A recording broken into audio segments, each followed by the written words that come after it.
I got so much motherfucking design on right now. Break it down, bring it back, make it clap. I got 3 old thoughts, new block, wear that thing. Bitches on my line, and you know. Assalamualaikum warahmatullahi wabarakatuh. Di sini saya akan menjelaskan materi tentang konsep dasar akhlak pribadi kepada diri sendiri. Sebelumnya, akhlak pribadi adalah akhlak yang mulia diwujudkan dalam rasa sayang dan perhatian pelajar kepada dirinya sendiri. Rasa sayang, peduli, hormat, dan menghargai diri sendiri setiap harinya terwujud dalam sikap integrasi, yakni menampilkan tindakan yang konsisten dengan apa yang ditindak, dikatakan, dan dipikirkan. Ia selalu berupaya mengembangkan dan mengintrospeksi diri agar menjadi pribadi yang lebih baik setiap harinya. Sebagai wujud merawat dirinya, pelajar Pancasila juga senantiasa menjaga kesehatan fisik, mental, dan spiritualnya dengan aktivitas olahraga, aktivitas sosial, dan aktivitas ibadah sesuai agama dan kepercayaannya masing-masing.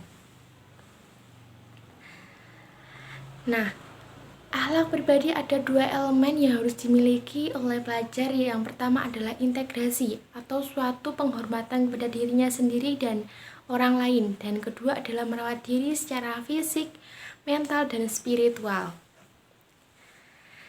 Nah, yang integrasi atau menghormati sebagai menghormati diri atau orang lain ada 6 fase. Yang pertama adalah di akhir fase PAUD. Biasanya anak mulai membiasakan sikap jujur dan berani menyampaikan kebenaran atau fakta. Contohnya, seorang anak berada di situasi ada temannya yang melakukan suatu tindakan tidak benar dan ingin menyembunyikan kejadian tersebut, tapi anak itu memilih untuk memberitahukan kepada guru atau orang yang lebih dewasa. Dengan sikap seperti itu, anak mulai menunjukkan sikap jujur dan keberanian dalam memberikan informasi yang benar. Dan yang kedua adalah di akhir fase A kelas 1-2, memberanikan bersikap jujur kepada diri sendiri dan orang lain dan berani menyampaikan kebenaran atau fakta.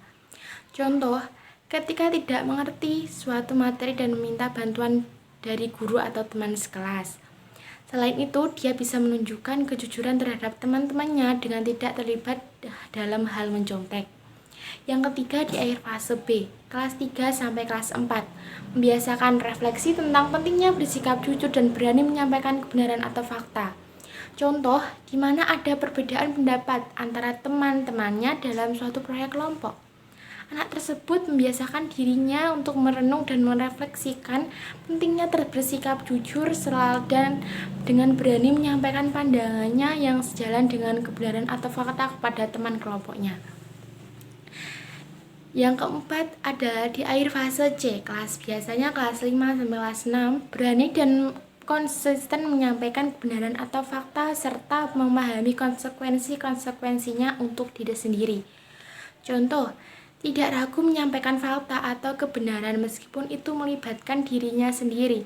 Misalnya jika dia tanpa sengaja membuat kesalahan dalam suatu proyek kelompok, dia berani mengakui kesalahannya dan memberikan klasifikasi pada guru atau anggota kelompoknya.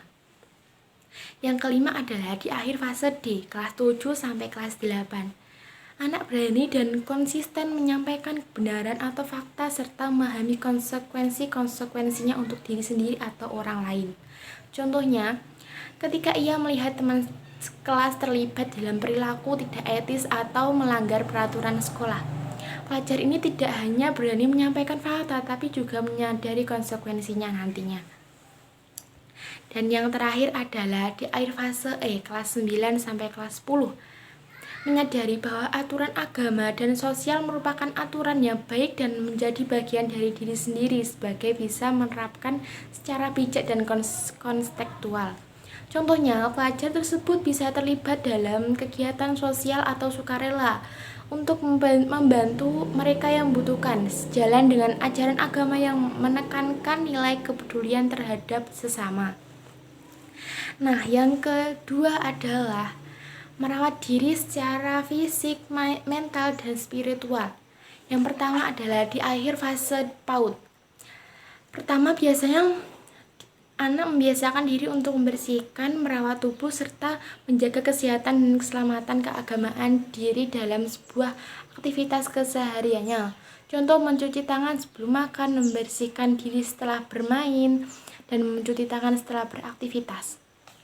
Dan anak mulai menyadari bahwa menjaga kesehatan itu sangat penting. Dan yang kedua adalah di akhir fase A kelas 1 sampai kelas 2.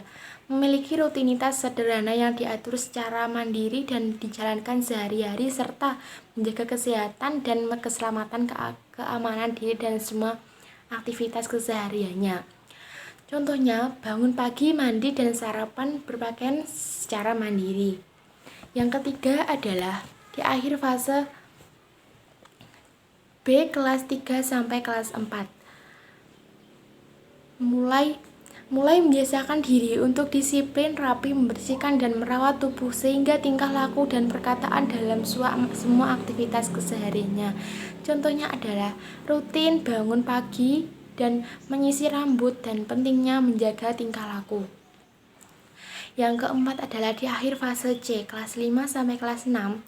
Biasanya memperhatikan kesehatan jasmani, mental, dan rohani dengan melakukan aktivitas fisik dan sosial dan ibadah. Contohnya seperti olahraga atau kegiatan di luar ruangan, menjaga hubungan dengan sosial dengan teman-temannya, dan mulai melakukan aktivitas sosial sesuai agama dan percayanya masing-masing.